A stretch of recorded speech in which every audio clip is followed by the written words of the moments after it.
जी हाँ दोस्तों, 12 सबूतों के साथ ममता का ज्ञानेश के ऑफिस पर धावा।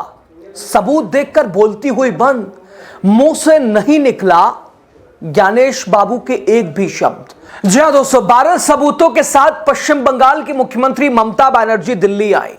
सीधा मुख्य चुनाव आयुक्त ज्ञानेश कुमार के ऑफिस पर धावा बोल दिया। वैसे सबूत मांगने में ज्ञानेश कुमार बहुत ही माहिर है, तो सबूत लेकर पहुंच गई। अब ज्ञानेश कुमार के ऑफिस के बंद कमरे में ममता बनर्जी ने जिस तरह से 12 सबूत दिखाए हैं एक के बाद एक, उसे देखकर वो चकरा तो जरूर गए होंगे। ज्ञानेश कुमार बहुत सबूत करते हैं, सबूत मांगते हैं, सबूत दिखाइए, सबूत दिखाइए। लो भाई, ममता बनर्जी ने तो सबूत ही सबूत दे दिया। एक दो नहीं, 12 सबूत दे दिए। बता दिया आप कितने निष्पक्ष हैं ज्ञानेश बाबू। कैसे ममता ने दिल्ली में ज्ञानेश कुमार के दफ्तर के अंदर बंद कमरे में मुख्य चुनाव आयुक्त ज्ञानेश कुमार के उड़ाए होश की बोलती बंद। नमस्कार, आप द राजनीति का विशेष सेगमेंट देख रहे हैं। मैं हूं आपके साथ यासूब रजा। दोस्तों, आखिरकार पश्चिम बंगाल की मुख्यमंत्री ममता बनर्जी से मुख्य चुनाव आयुक्त ज्ञानेश कुमार का आमना सामना हो ही गया। ज्ञानेश कुमार कभी चाहते नहीं होंगे ऐसा हो, लेकिन हो गया। क्या करें भाई, बंद कमरे में ममता बनर्जी ने जबरदस्त तरीके से ज्ञानेश कुमार को घेरा, वोट लगाई, साथ ही दोस्तों सीधी बात कही। और पता है ममता की ओर से रखे गए सबूतों पर मुख्य चुनाव आयुक्त ज्ञानेश कुमार का क्या जवाब आया? सुनेंगे तो आप जरूर हैरान हो जाएंगे, परेशान हो जाएंगे। ज्ञानेश कुमार बीजेपी के लिए पश्चिम बंगाल में क्या करने वाले हैं, उसमें पूरी तरह से बात छिपी हुई है। दोस्तों, पश्चिम बंगाल की मुख्यमंत्री ममता बनर्जी के बारे में एक बात कही जाती है, वो जो भी करती हैं डंके की चोट पे करती हैं, और जब वो गुस्से में आती हैं दुर्गा बन जाती हैं। अब अपना यही रूप उन्होंने मुख्य चुनाव आयुक्त ज्ञानेश कुमार को दिखाया है। दोस्तों, इस प्रतिनिधिमंडल में ममता बनर्जी, टीएमसी के राष्ट्रीय महासचिव अभिषेक बनर्जी, पार्टी सांसद कल्याण बनर्जी शामिल थे, और एसआईआर प्रक्रिया से जुड़े 12 सबूत भी इनके साथ थे।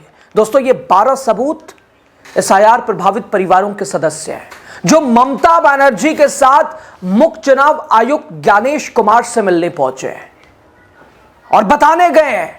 आप कहते हैं एसआईआर प्रक्रिया निष्पक्ष है, लेकिन हकीकत क्या है मुझे देखकर आप समझ सकते हैं। ममता के साथ सीईसी से मिलने जो 12 लोग पहुंचे थे, उनमें 5 ऐसे मतदाता हैं जिन्हें मृत घोषित कर दिया गया।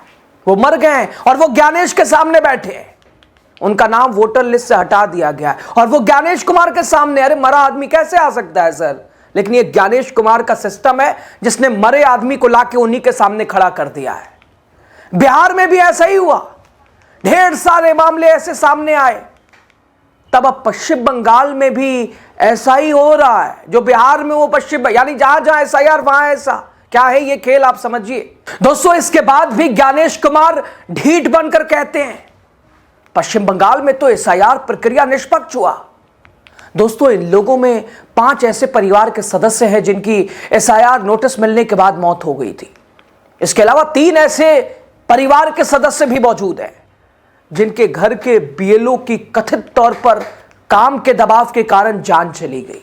खैर दोस्तों, सीईसी से मुलाकात के बाद ममता बनर्जी ने कहा, मैं बहुत दुखी हूं। मैं दिल्ली की राजनीति में लंबे वक्त से सक्रिय हूं। मैं 4 बार मंत्री और 7 बार सांसद रह चुकी हूं। मैंने आज तक ऐसी अहंकारी और झूठा चुनाव आयोग नहीं देखा। मैंने उनसे कहा कि मैं आपकी कुर्सी का सम्मान करती हूं, क्योंकि कोई भी कुर्सी हमेशा के लिए नहीं रहती, एक दिन तो आपको जाना ही होगा।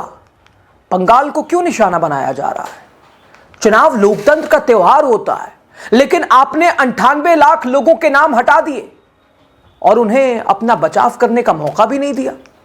दोस्तों, टीएमसी का आरोप कि पश्चिम बंगाल में चल रही एसआईआर प्रक्रिया पक्षपातपूर्ण, मनमानी, भेदभावपूर्ण और राजनीतिक रूप से प्रेरित है, जिसके कारण मतदाताओं के अधिकार छीने जा रहे हैं। और इसी को लेकर मुख्यमंत्री और अभिषेक बनर्जी ने इन प्रभावित परिवारों को साथ लेकर चुनाव आयोग के दफ्तर पहुंचकर अपनी गंभीर चिंताओं को दर्ज कराया है। ममता बनर्जी ने पहले ही कई बार आरोप लगाया है एसआईआर के कारण राज्य में डर और तनाव की स्थिति पैदा हुई है, जिससे कम से कम 140-150 लोगों की मौत हो चुकी है। उन्होंने कहा कि कई लोगों को गलत तरीके से मृत घोषित कर उनके नाम को मतदाता सूची से हटा दिया गया है। भाई, वो मर गए ताकि उनके मताधिकार छीने जा सके। मुख्यमंत्री ममता बनर्जी ने दिल्ली पहुंचने पर बंगाल भवन में प्रभावित परिवारों से मुलाकात की और दिल्ली पुलिस पर भी आरोप लगाया कि वो बंगालियों पर दबाव डाल रहे और निगरानी कर रहे हैं। दोस्तों, इससे पहले ममता बनर्जी ने एसआईआर के खिलाफ सुप्रीम कोर्ट में भी याचिका दायर की है, जिसमें चुनाव आयोग और पश्चिम बंगाल के मुख्य निर्वाचन अधिकारी को पक्षकार बनाया गया है। उन्होंने आरोप लगाया कि यह प्रक्रिया मतदाता सूची को साफ करने के नाम पर वैध मतदाताओं को वंचित करने की साजिश है। खासकर अल्पसंख्यक और गरीब वर्गों को निशाना बनाया जा रहा है। ज्ञानेश से पहले दोस्तों ममता बनर्जी ने दिल्ली पहुंचते ही केंद्र सरकार पर तीखा हमला बोला है।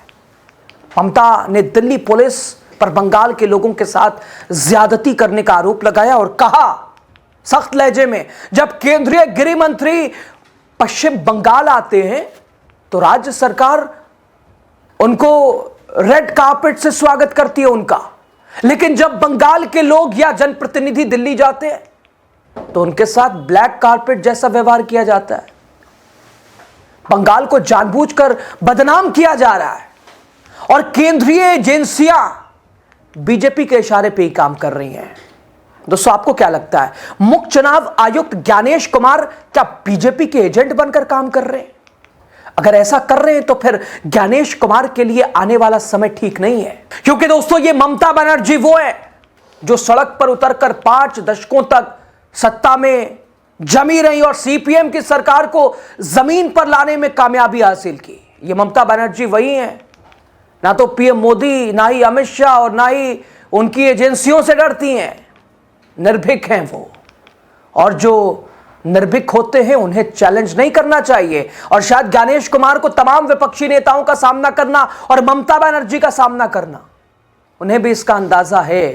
लेकिन आज ममता ने बता दिया, दिखा दिया, वो भी के चुनाव आयोग ज्ञानेश कुमार एसआईआर जिन्हें मार रही है, मतदाता सूची से हटा रही है, वो उनके ऑफिस में बैठे हैं ममता के साथ, ममता उन्हें लेकर। तो साफ तौर पर दोस्तों ये भारत सबूतों के साथ ज्ञानेश कुमार के ऑफिस पे ममता का धावा। मोदी सरकार के भी ममता ने उड़ाए होश और एक कड़ा और बड़ा संदेश पश्चिम बंगाल चुनाव से पहले दे दिया है। आपकी राय क्या है इस पर? क्या ज्ञानेश कुमार बीजेपी के एजेंट बन गए? क्या कह रही है ममता? एक कमेंट जरूर कीजिएगा। शुक्रिया।